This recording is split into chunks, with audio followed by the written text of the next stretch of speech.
Ayan, mapagpalang araw po sa ating lahat, mga idol at mga kababayan. Ngayon po ang pag-uusapan natin ay about pa rin sa politika.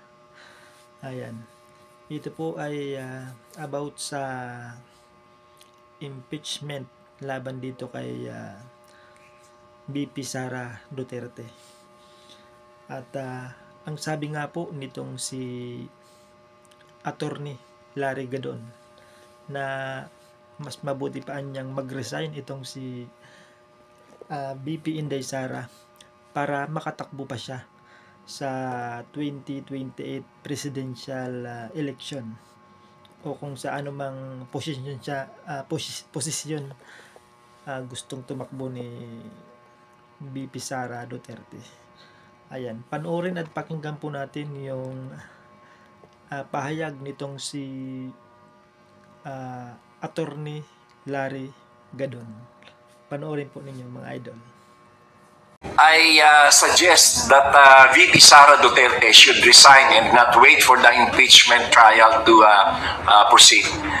Kailangan mag-resign siya para pwede pa siyang tumakbo sa 2028 for presidential elections. Gustong-gusto ko siya tumakbo kasi gusto ko silang mapahiya na talagang wala naman talagang boto ang Duterte. Masyado lang silang i-claim na number one, mga ganyan. Pero actually, hindi.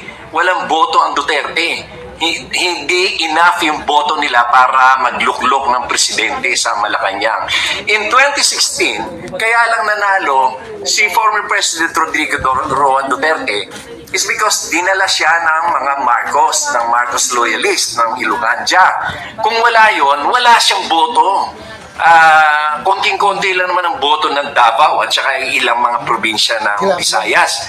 Pero hindi enough yun na makakapag-elect ng president.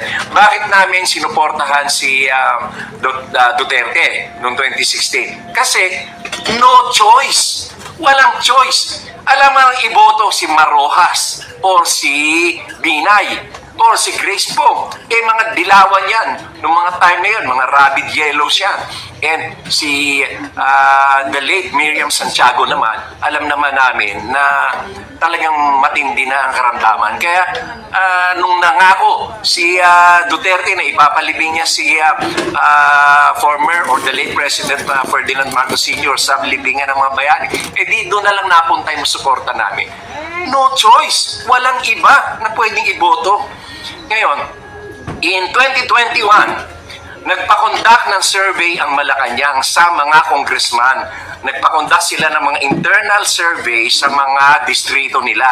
At doon ay lumabas na ang number one na may malayong agwat sa percentage ay number one ay si BBM. At sumunod si Madam Leni Robredo. At ang pangatlo ay si Isko. Pang-apat lang, number 4 lang si Sara, napakalayo ng kanyang percentage. Hindi ito isang probinsya o isang lugar lang napakalawak ng mga survey na ito ng mga congressman. Kaya ako nalaman, kasi napakarami kong mga kaibigan mga congressman, nagkukwento sila sa akin, sinasabi nila yung resulta. Kaya ganon. Kaya nga, talagang hindi na tumakbo si Sara for president kasi alam nila walang panalo. Kaya sila ay hindi na tumakbo ng presidente. Yan ang nangyari noong 2021 and 2022. Kaya para i-claim na tatakbo sa 2028 para maging presidente, ay napakalayo niyan. That is why I want her to resign now so that she can run in 2028. We will be proven right na walang boto enough to put her in Malacanang as president. Walang boto. The mere fact na yung mga maisog rallies nila nilalangaw. Mas marami pang nanonood sa gay beauty contest kaysa sa maisog rallies kasi wala naman talaga silang tao, wala silang suporta. So ayan po, narinig at napanood po ninyo yung mga naging pahayag nitong si Attorney Larry Gadon tungkol dito po sa impeachment laban kay Inday Sara Duterte. Ayan, pinagre-resign niya na lang itong si BP Inday Sara para sa susunod na presidential election sa 2028 ay makatakbo pa siya. Kasi kung mai-impeach siya sa Senado ay talagang hindi na siya pwedeng tumakbo sa kahit anumang posisyon.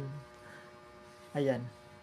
Kaya tanungin natin itong si President Bongbong Marcos kung ano ang masasabi niya dito sa mga naging pahayag nitong si Attorney Larry Gadon. Ayan, panoorin po natin si President Bongbong Marcos. Pero congratulations sa kampanya mo. Talagang you're really making a connection with the people. At believe din ako sa iyo, talagang pinakalat mo yung yung galit sa bobo. kagat na kagat ng mga tao. Congratulations. Let's keep going. Let's keep it up. Let's keep it up. So ayan, napahanga itong ating presidente dito kay Attorney Larry Gadon. Ayan, so hanggang dito na lang po muna yung ating reaction video mga idol. Ayan, salamat po sa inyong panonood at ingat po tayong lahat mga idol. Salamat po.